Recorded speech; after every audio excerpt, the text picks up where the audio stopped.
Inaudible. Inaudible.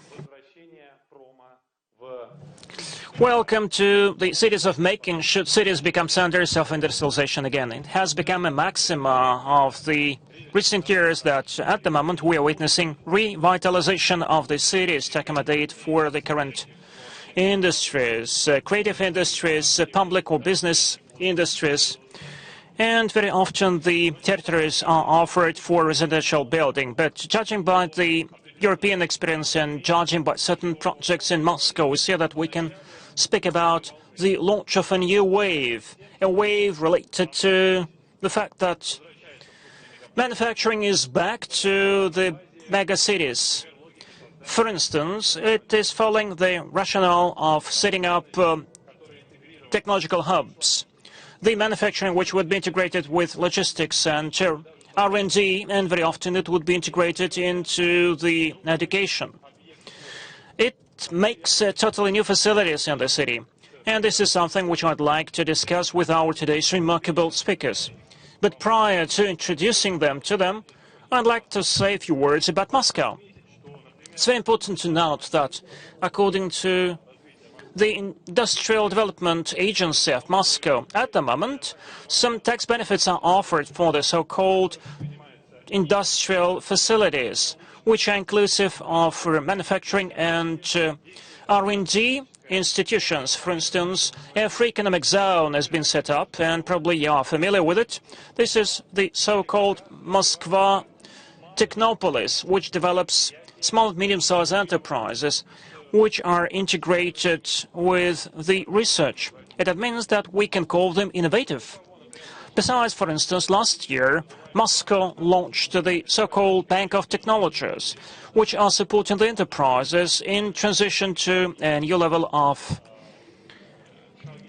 technological work, the so-called Industry 4.0. Besides, the depressive industrial areas which are still present in Moscow, which still do not have any industrial enterprises or manufacturing enterprises, but which would have Soviet-style or Soviet-type enterprises and a decay.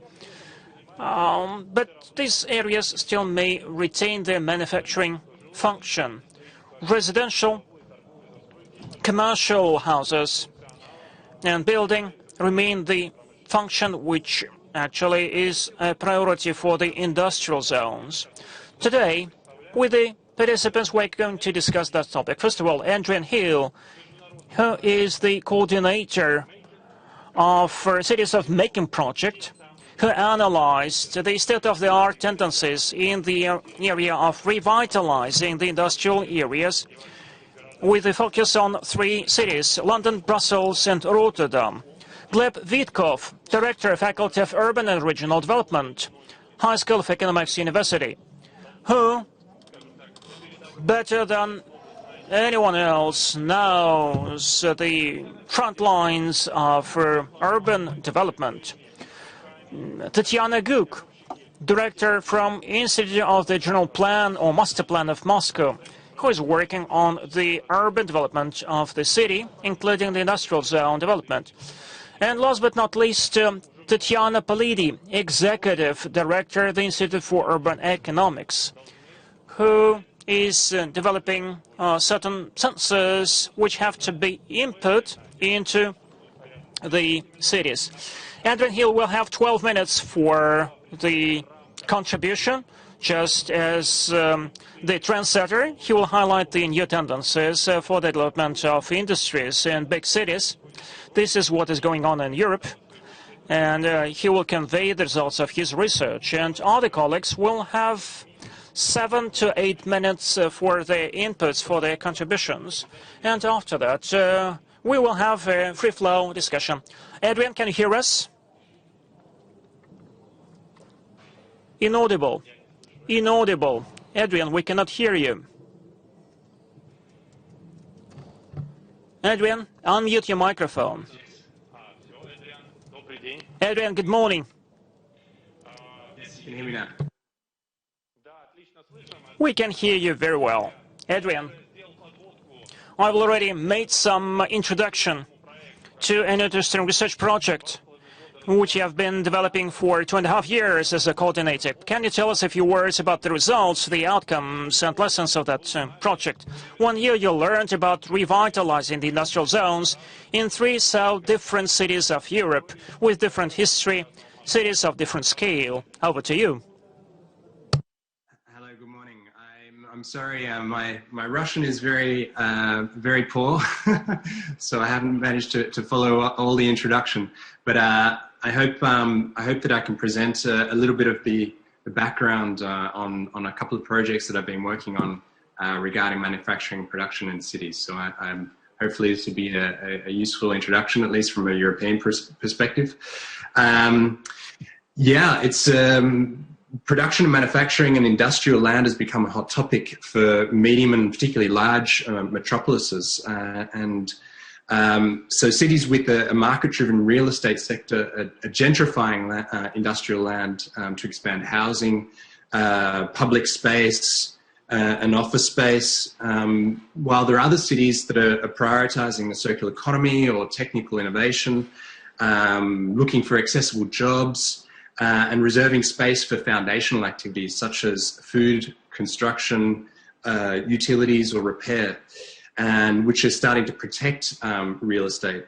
So while production and manufacturing has changed a lot since the 1970s, a lot of cities are now in an uncomfortable position where they're realizing that they're between 2 extremes of wanting to protect, but also realizing that they're under pressure to develop real estate, which may have previously been, or it still is, industrial land. So what I'm hoping to do in this presentation is to give you an overview. It's going to be very, very quick because it's very common for people to think industry and production in cities is bad or it's very good, but we don't see the nuances. So I'm going to try and give you a bit of an overview of the nuances. I apologize, this is going to be a lot of information. But I'm going to stop at a couple of key points so to cover the main concepts. I'm going to need to share my screen if that's possible, so that I can share my presentation. Okay, still I'm able to. But in the meantime, what I'm going to be presenting is 2 projects which I've been working on for the year in Europe, both for the European Commission, and they cover different dimensions of production and manufacturing. Is it possible to share my screen? Not yet. I'll need to have co-hosting rights, I believe.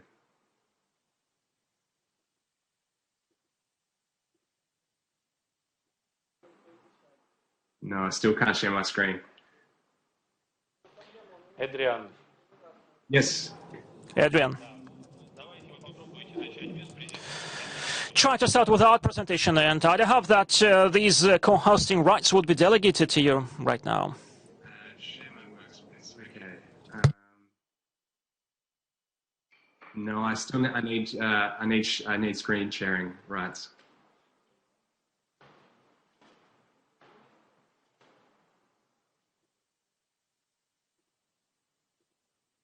No, it still doesn't work. Anyway, in the meantime, just to see whether we are, there's a technical problem here. If you like it, you can. I can hold off and I can come back. Adrian, try to speak without the presentation. Just can you convey the main outcomes of your research project? Okay, I'll see what I can do. So basically, the main outcomes of the work are that production and manufacturing are very nuanced. As I said, a lot of people have lost a connection to production. In the past, before the 1970s, there was a lot of manufacturing and production which still occurred in cities. And so we were very much related to working and having a neighbour, which may have been a factory or a shoemaker, for instance, or a bakery. And nowadays, these kinds of activities have been moved further and further out of cities. In some cases, they're being moved to the larger metropolitan area. In other cases, they've been really pushed out of cities to smaller towns or offshore. And so we've lost our connection between what is being made and where it's being made and how it's being made. So on the other hand, you have cities which, as the industry is being moved out, are realizing they've got vacant space. And this is a bit of a problem because we don't know what to do with these spaces. Okay, I can present now. Bear with me, and let's see if you can see my screen. Can you see my screen? Not yet. Not yet. Great. Not yet. Can you see my screen now? Нет, видим только вас. No, we can see only you. You can only see me. Okay. Мне кажется, сегодня нам не дано увидеть презентацию. I just think we cannot see your presentation today, so it will be a pleasure to hear you. Not a problem. So, on the other hand, as I said, there's activities which are moving out of cities, and there's vacant spaces, and of course, the real estate margins have changed between in the past, where manufacturing and production were a very important part of the economy, and now those kinds of activities are becoming a weak part of the economy. So, for instance, real estate associated with manufacturing and production costs somewhere between a half and a quarter of what housing or office space is worth. So a lot of cities are thinking, well, it's not as valuable, so why would we retain manufacturing, which is essentially a weaker form of the economy? Can you now see the presentation? Not yet. And so, and developers are often looking at industrial land because it's cheap, and if you can change the zoning of that industrial land, then you can make a lot of money very quickly. So this is a bit of a problem. Now, cities often need production and industry. They need production industry because that's where your food comes from. That's where you build your cities. That's where you repair your cities. So electricity, internet, repair of cars and other technology, all of that needs to happen, of course, very locally, and it's very hard to pull that away from cities. On the other hand, there are activities which the cities really, really need. Activities which really need the city, because cities are dense concentrations of people who are thinkers. You might have a lot of engineers, you might have the finance sector, you might have designers, and they're all located within cities. And that's essentially what creates a certain centrality around which things can be produced. As I said before, the production chain is something that we've forgotten about, and how different steps in the production process are very important. And in cities, in larger cities, often you have design and research and development, which is often very connected to the production process itself, but often that because of the difference between the production and the design and research and development, we're disentangling the production process, which means that the thinkers are very disconnected from the makers. From a real estate perspective, that doesn't make any sense. But in terms of a city being an organism, an ecosystem, it's actually very important, because the production related to R&D is can be a very important base to the economy. Okay, I've finally got the presentation. I can see. Впервые появилась. Да. We can see it, now we can see it. But I suggest that you do not follow all your slides because we are running out of time. We are running out of time. Okay, what I'm going to do is just present this slide. And I don't know if you can see this now because I've gone into full screen. Видим частично. We can see only part of it. Yeah, okay, well. A lot of technical problems. Yes, my apologies. But yeah, let me just sum up here so that we can move on to the discussion. Let's talk about the costs versus the benefits of industry and production in cities. The costs. You have noise and air pollution, which is related to some activities. And a lot of those kinds of activities have actually moved out of larger cities. The really smoky, noisy, incompatible activities, particularly in the last 30 years, have moved out of large cities. Incompatible with other land uses. That's something which is something which is very difficult to deal with. So, for instance, where you have trucks moving along residential streets, you have an incompatibility because people, like pedestrians, might be in danger. Pedestrians and cyclists, for instance, or even vehicles. Accessing into garages and things like that. There are some kinds of activities which don't necessarily go very well together, except if you, from an architectural perspective, there are ways to design compatibility between two very different uses, such as housing and industry. The costs could also include opportunities to densify using most affordable land. As I said before, industrial land is much cheaper than other kinds of commercial real estate, and therefore developers see it as being a very easy way to make a lot of money very quickly. So when you have a city which also may be short on social housing or public space or cultural spaces as well, then you have a bit of a challenge to justifying what do you prefer, the production or these other kinds of activities. Another point is that housing often wins more votes. It's just very easy to communicate to the voter that housing is you know, it's much easier to sell than jobs and production.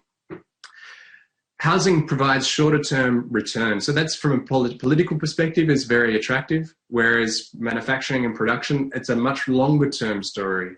And so it's much easier to close a factory and build housing or build a park or build office blocks than to essentially keep the production spaces. And in many cases, because cities have grown around factories and industrial land, then now these industrial activities are located in bad places or places which are incompatible with the surroundings. On the other hand, let's look at the benefits. We have R&D and innovation, a very important foundation of the economy, and which many economies are dependent on. And I mentioned Moscow is very much in that bucket. Capacity to deal with shocks and change. And if we see what happened with the COVID experience, for instance, very simple example, a lot of people realized they didn't have enough face masks, and in many cases, we looked for local producers to produce these face masks. Capacity to manage resources locally, and this is talking about the circular economy story. If we can't deal with these resources locally, then that can be a big cost and a big problem. Jobs, because not everyone can work in offices or in shops, and a lot of people really need to work with their hands. So these kind of jobs are actually really important. We've got an aspect on ethics and quality standards, because if we're making things abroad, we don't see how things are being made. There's a point on the local economy, which relates to import replacement and the multiplier effect of making locally, which is an economic story and very hard to convince a voter, but it's actually very, very important for local economies. You have the pride of the homegrown. And say in Brussels, up until almost 10 years ago, there was only one brewery, and now we have more than 20 breweries. And people like local beer, for instance. So the local homegrown is very important. And the final point is the culture and character of production, that actually making things is actually very interesting for cities. And so a lot of people are very attracted to areas where things are being made, you know, artisanal districts or food markets and things like that. So actually, in terms of providing diversity in cities, it actually offers something which is alternative for as a destination. I'm going to leave the presentation there, and I'm sorry that I've missed out on the bigger story. Just stop sharing my screen. I produced a book within one of the projects which I was presenting, which is called Foundries of the Future, and that's available through citiesofmaking.com. Maybe we can share a link to that. And that covers the larger story about the complexities of production in cities. I'm going to leave you there, and I'm sorry that I've taken so long. Thank you. Адриан, большое спасибо за то, что вот в рамках таких условий... Thank you very much. It was difficult technically, but you still managed to get the idea across. I have a small question. Do you see that industries are really coming back to the cities? Especially if we're talking about the last 1.5 years, we see some problems with the supply chains, and it's now much more difficult to localize industries close to the end users. Yeah, okay. There are two tendencies here which I think are important to consider. One is reshoring. At least in Europe, countries like France and Germany, there's a tendency that 1 in 4 businesses that have been offshored actually come back.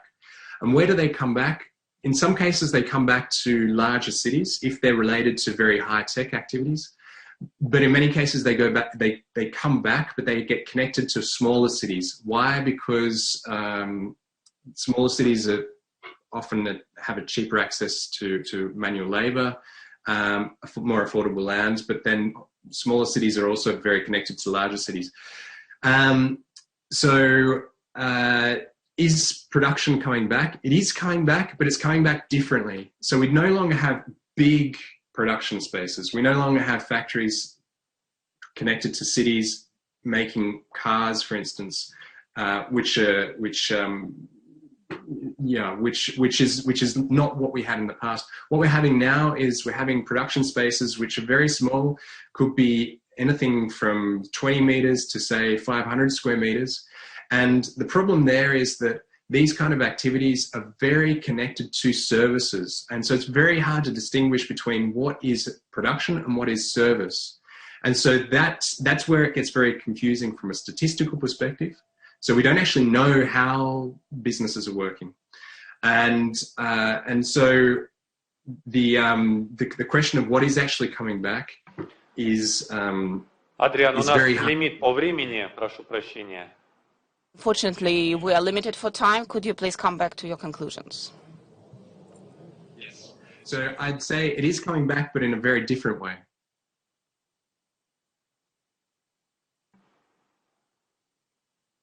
Спасибо, спасибо, Адриан. Thank you very much. And now we are moving to other speakers of our discussion. I have a question to Tatiana Palidi. We do understand that if somebody in Russia know about economic reasons for industries returning back to megapolises like Moscow or to smaller cities, this is the Institute of the Urban Economy. So the question to you, do you see some prerequisites for the return of innovative industries to Moscow and other cities? Anton, thank you very much for this great assessment of our institute. We do hold different research on the economy of our major Russian cities. And at the backdrop of the largest agglomerations in Russia, Moscow, and the Moscow agglomeration has the most advanced urban economy. And Sergei Semyonovich Sobyanin showed a similar graph today. Now I have a bit different graph, but it's not industry specific. But here I have groupings by Moscow economy sectors. from the angle of the innovation, ability, and possibility to give some benefits to the economic growth. So we will see what's the place of manufacturing here. What's the difference of the industry in cities in Russia? I would say that this structure could be the benchmark for the structure for other Russian cities, with some restrictions, of course. In Moscow, there is no resource-specific economy. It's 0.10% approximately, but other sectors, sectors of the first tier, I'm talking about primary goods, that's about 30% for the Moscow economy. For other major agglomerations, this is less than 15%. Consumer sector, that's another important sector of the second tier, necessary for every economy, but right now I would say that it has a smaller potential for innovations. I'm talking about construction, trade, restaurants, hotels, manufacturing and services. But they are more of a routine format. So manufacturing is just 16% in this structure, while in other major cities, it's, I would say it's about 30 agglomerations with more than 300,000 citizens. Here, this sector, manufacturing, has more than processing industry has more than 30% in the economic structure, but it doesn't have good positions in the global market, and contraction of the sector in Moscow means that in the Moscow economy there was replacement by some other more competitive sectors. And we have not such a big share. Is it good or is it bad? This is an important question. And what should be the goal for us here? I would say, in my view, traditionally, processing industry, I mean cars, clothes, equipment production, which was very typical for us in the past. Here we can't compete really very well, and things which were invented before now, they are produced in other countries which have better competitive advantages for manufacturing. But there is protection policy. We've heard a lot about it. For Russian policy, it's important, and possibly we'll see the return of most traditional manufacturing types, but we're not going to talk about it today. Also, please know the following. We are trying to move towards the innovative growth in the country, and in Moscow in particular. That's why manufacturing here, it's something in between the high-tech industry, which is also very important, scientific activity, IT, finance. That's what, for me, I call high-tech. That's the first tier in my classification. And between the other 30% of Moscow economy, the production of consumer goods and services. If we increase investments into the non-material assets for new technologies, there will be the shift in the production function, and we will have the need to start producing new types of cars, equipment, devices, new construction materials, everything what we call the manufacturing sector. And I can give you an example of in the construction, for example. Maybe it's more clear for the audience today. So for an example, if we start following along the global trend lines and we have new technologies and new materials in construction, if we start using artificial intelligence for managing the construction process, using the drones for delivering construction materials, increasing the share of prefabricated objects, for example, for high-rise buildings, or at least if we see the increase in the share of those objects which are produced off-site, outside of the construction site itself, and if we see the reduction of other works which are done on-site, this can lead to the reduction of transport needs. This would be a good sign, of course. All these phenomena that I've mentioned, they will be like really major shifts in the production process. And as a result, we could see a significant drop in the demand, and we would see the increased demand for absolutely different types of technologies for construction. And I would say that it would be more efficient for us to produce them closer to the construction sites. And this means that these materials should be produced within major cities and agglomerations. Our previous speaker was talking about traditional production, which creates problems for the environment. They were pushed out of the major cities. But if we talk about high-tech sector, in this sector, the full agglomeration effect is still there. And if we achieve some good concentration of startup and innovation companies within the city, then it could give us a good effect. We would increase the chances of seeing the increase in of the innovative sector in our economy. And summing up, I'd like to show this slide. Moscow has very well concentration. So 60% inside the transport road of Moscow. This is a land, and 46% of the economy works on this territory, on this 6% of land within the circle. And this is a monocentric economy. But if we analyze internal situation, if we look at different municipalities within Moscow, within the center of Moscow, we will see that the contribution to the economy is completely different, and there is a potential for increase of the contribution, especially in increasing the share of small businesses contribution. According to our calculation, right now, small businesses, they don't operate in the center of Moscow. We have some official data received from tax offices. It's data on the tax payments in the center of Moscow.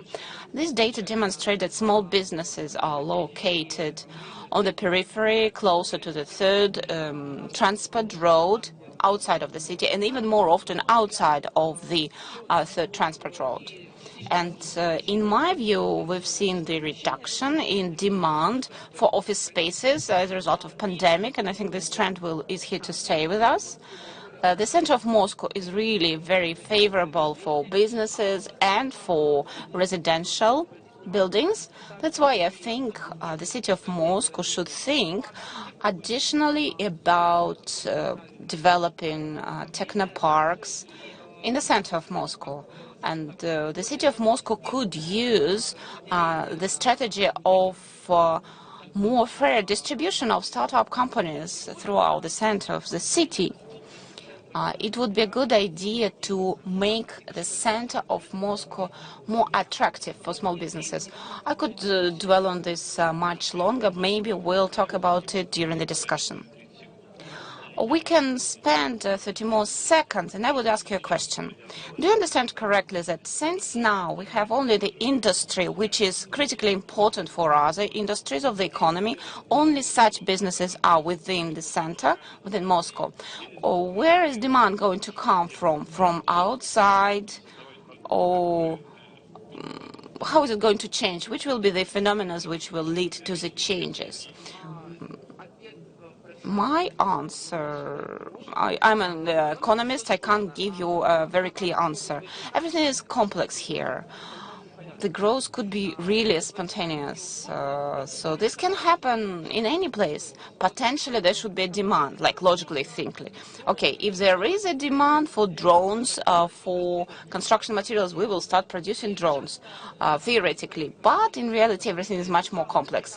First of all, in reality, there is some innovation in the market, and people think that it's really cool and start using it everywhere. Another question, I'll give the floor to Tatiana Guk. So your institute works not only in Moscow, but in different regions, in Sakhalin and in the southern parts of Russia. But you still have some time to think about long-term projects, for example, Foresight of Moscow. We have lots of people who do forecasts, but very often they are not professional urban planners. That's why it's very interesting for us to know about Foresight 2015. The main initiator and coordinator of this project was the Institute of the General Plan of Moscow, your institute. So it's interesting to know what is said in this plan about the future of industry in Moscow. 5 or 7 minutes, please. Anton, thank you very much for inviting me to participate. I agree. We had Foresight 2050 project with the support of the Moscow Committee of Architecture, and I'm thankful to all of our co-organizers. You also participated in this Foresight, and our colleagues from the Higher School of Economics were participating, as well as many other institutions which helped us to get the results that we have and that we are going to discuss. Very briefly about Foresight. The task was to have a peek into the future, but this future, I would say, it was different from some forecasts that we heard from some other specialists and from the Moscow mayor in today's presentation. The future of Moscow development is going to follow inertia trends, the trends which are there globally related to urbanization, strong agglomerations. They are going to be present in Moscow as well. And the main questions that we have, they were questions about the future of space and type of people living there, and the type of technologies that will influence the people living in this space in the future. This is a very convoluted sentence, I'm sorry about that, but we've seen a number of challenges, I would call them challenges. Right now, we have in Russia and in Europe the aging population, and this type of population is trying to be more active, healthier, more socially engaged in all the urban processes. And the space should meet the needs of such population. And we have very strong functions of social communities. Speaking about technologies, that's the very question whether the demand for technologies is priority or the supply would develop the demand. Actually, the answer is 50 to 50. There are environmental technologies, highly efficient technologies, they demand for new transportation technologies. But what actually took off the ground over the last 2 years amid the pandemic, I think will still impact our life. That was our foresight in a nutshell. Let me proceed with the answer to your question. Well, Tatiana spoke about the economy and environment. Here I speak about Moscow, which actually built and developed around the industries in 1970s. These are the territories which created the so-called grey belt, simultaneous to where most of the industrial areas are located. I speak about the new territories, which now incorporated by the new Moscow, by the bigger Moscow. In total, they have about 80% of not developed territories, the so-called greenfield territories. As the city planners, urban planners, who understand that there is no way out but to revitalizing, gentrifying the industrial zones within Moscow, not only the industrial zones. This is the trend which is being set and which is going to get another impetus in Moscow. Also, the connectivity and efficiency of the territories in the city. This is the objective which we're going to put forward for ourselves in the upcoming several years, because the territories which we mentioned today were involved in the planning structure of the city, were involved in the social and economic areas of the life. But for quite a while, they were regarded as enclaves within the territories. Still, a lot has been done in Moscow. In the part of the development of the transportation infrastructure, this is what Mr. Sobyanin spoke about. This is about the Moscow Ring Road and MCK and other roads, and the development of the diameters, something which connects the radial highways. It makes this territory more promising, because here we see the top priority development of the territory, or most advanced development of the territory. It would benefit not only the city, but it would benefit the megacity and the territory beyond. What new jobs have to be created in those territories, and whether we have to build only industrial and manufacturing facilities there. How strange it may sound, but actually this is not the question what residential housing has to be built there. It should be a question about what kind of residential housing to be built there. High-tech and science-intensive industrial parks are to be located there, with very much developed financial and economic spheres, with high consumer features. And that means that the residential houses should be of very high quality. And these could be the rented ones, the rented houses. Once the state supports the developers who believe that it is economically feasible to build the houses for rent, we can reach certain consensus, providing necessary accommodation for the high-tech specialists, and it would give another impetus for the development of these territories.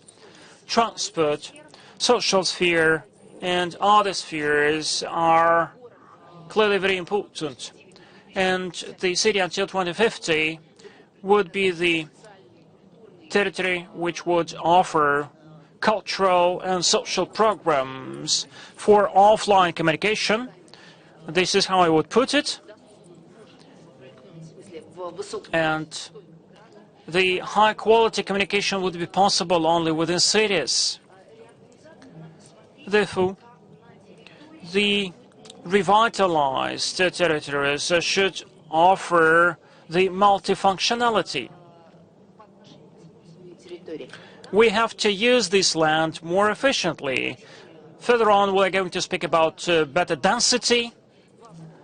And let me conclude saying two words, just a couple of words.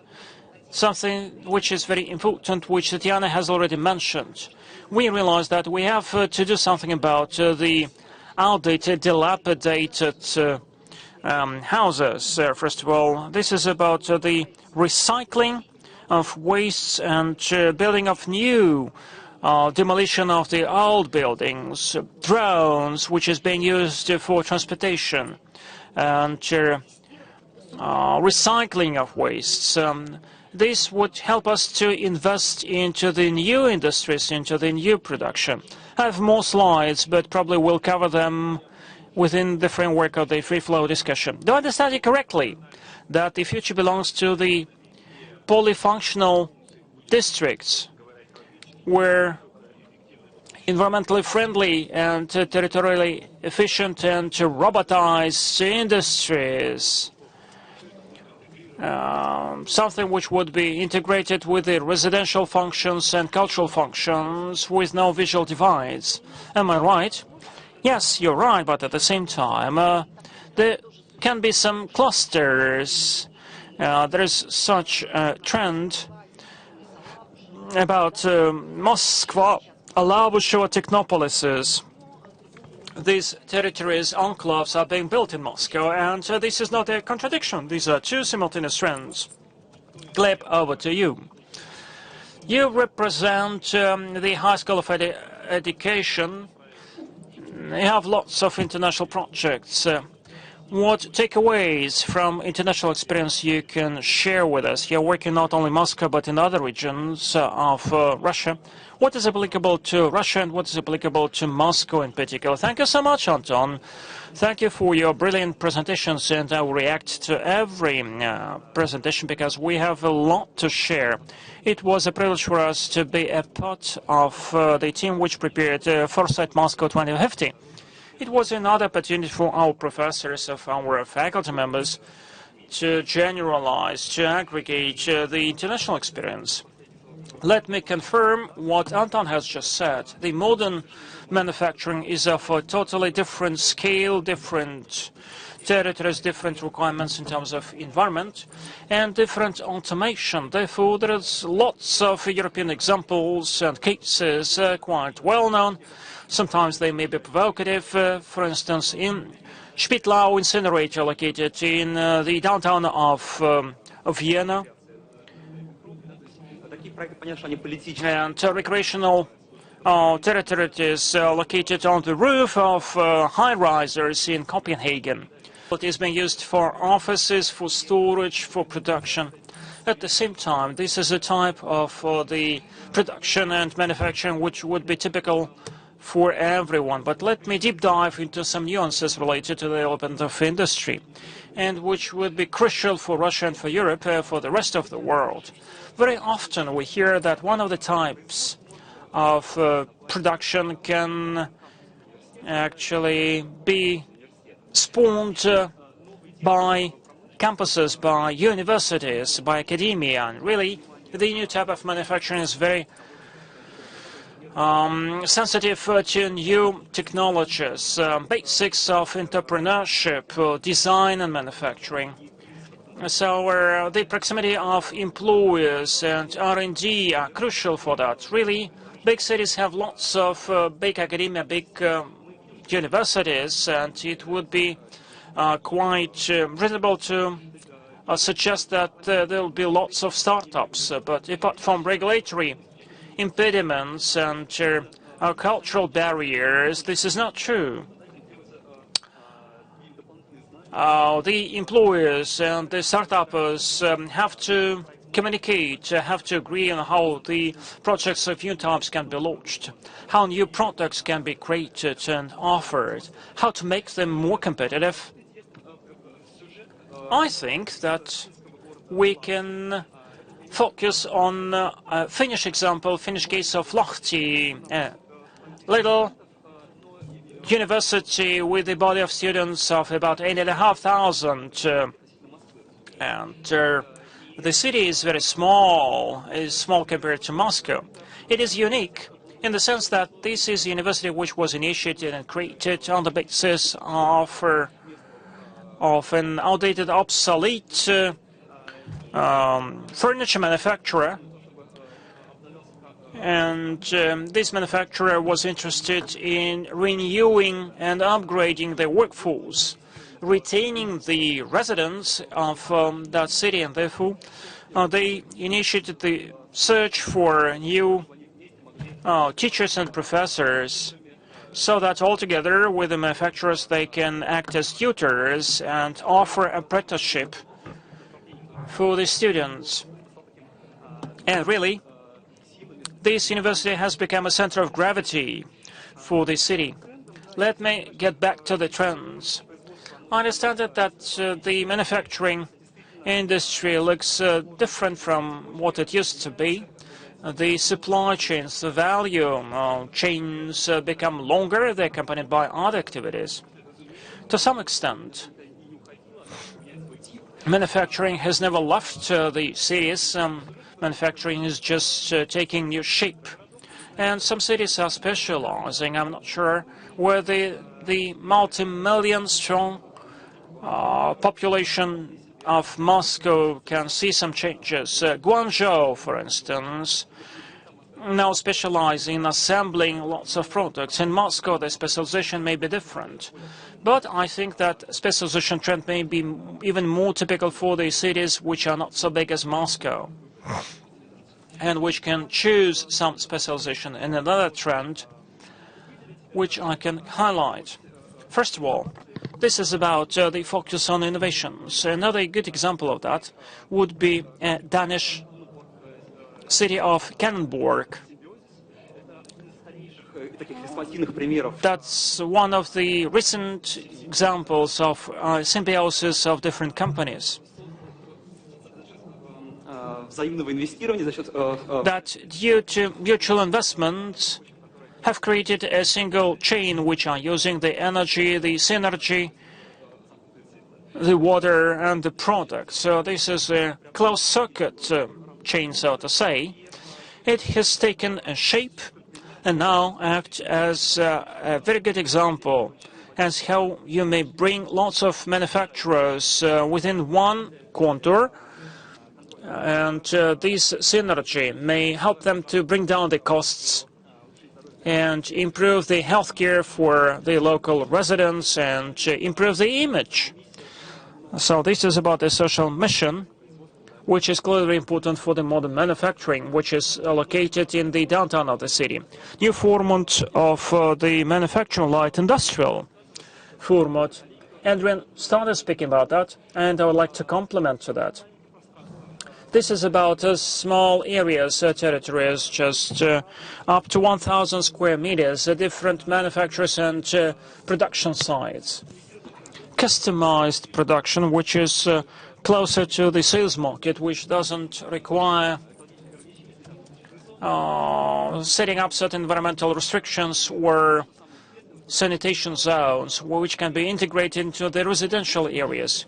In Moscow, we see a shortage of such sites. I see your sign.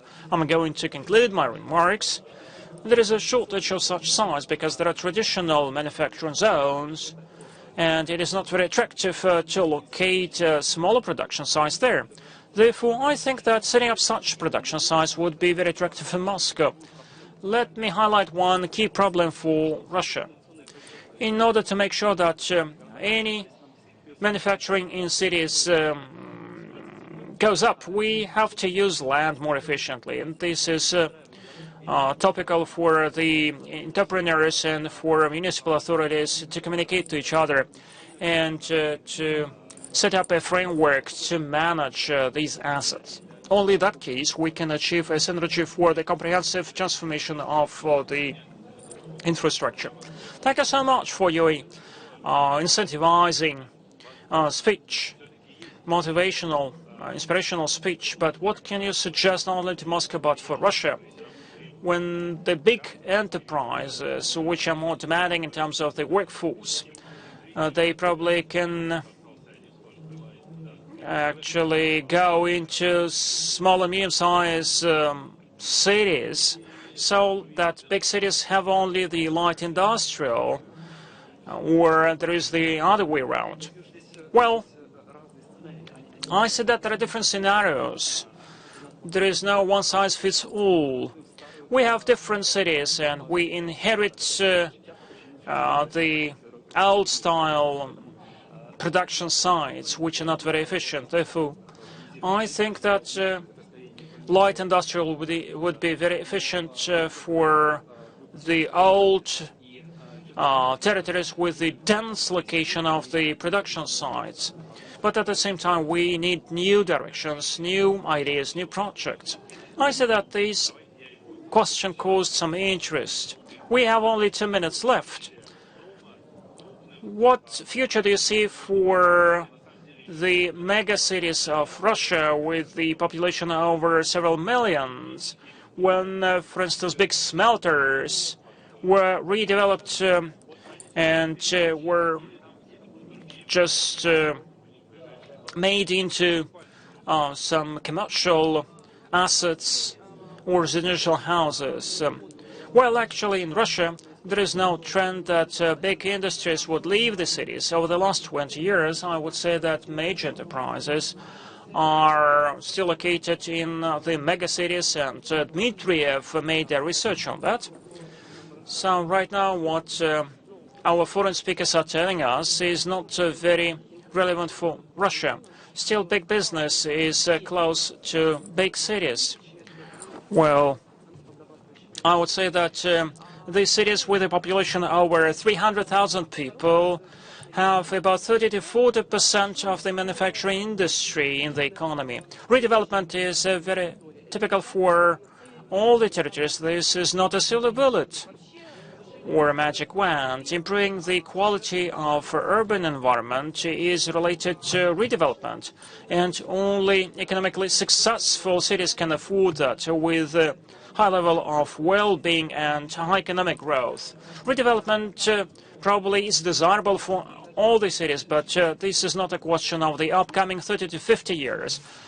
But Moscow, from Moscow, that's very much possible. Okay, redevelopment is only for the rich. Tatiana, redevelopment in the cities where you are developing master plans. Actually, once these cities are short of economic might, what can they do? We had several demands, several orders to make redevelopment. And I would disagree with Tatiana that this is not a very active process. If the owner is solvent, is strong, then he or she would be eager to do the redevelopment, to locate the residential houses and retain necessary production infrastructure. But as a rule, still the production would not be retained or kept in the previous scope, in the previous scale, but rather a comprehensive, a multifaceted, so to say, project would be offered when only 30–40% of the industrial function would be retained. And the colleagues are right in saying that in the short term, the residential building is mushrooming everywhere, just as Adrian said. This is actually bring lots of financial benefits both in Moscow and in Europe. Well, no one could blame us of wearing rosy glasses. The quality of redevelopment and redevelopment shifting to total revitalizing of the industry can be done only with the support of the state. The private business alone cannot accelerate these processes. And let me share 4 final bullet points. It's very important to note that in big megacities such as Moscow, the enterprises have adapted for the new realities, for the new context, in the sense that the land is very expensive, therefore the territory is located very densely. The customers are the local businesses, and it means that the conditions in terms are changing very often, and it means that the manufacturers have to be very flexible in terms of what they produce. The enterprises which underwent certain cycle and adapted for the new realities probably can act as the innovative leaders which would change the manufacturing in Russia and would bring that to a high level. Second thing, this is another opportunity, another chance for the smaller cities. This is what Adrian said. Many enterprises, especially SMEs, are ready to get back to their home countries within the framework of input substitution. You may save up on resources being hooked up to the power grids, and this is a chance for smaller cities in order to attract high-quality business and modern cities. And Gleb mentioned a very important thing about campuses. He said that education is very much linked to the industry now, and I think that light industrial, that's something that's going to work for mixed-use purposes. There will be no so harsh borders between communal services, housing, business functions, and so on. All of these functions could be combined within one building. So, for example, every space dedicated, every floor dedicated to a new function. Thank you very much for everyone for staying with us during this hour, despite of all the technological glitches that we have had. Possibly we didn't answer all the questions, but I think that now you understand that industry has some future in major cities, but what kind of future it's going to be, we will see in the coming years, because we've seen in the past 1.5 years that changes could happen much faster than we expect. Thank you very much.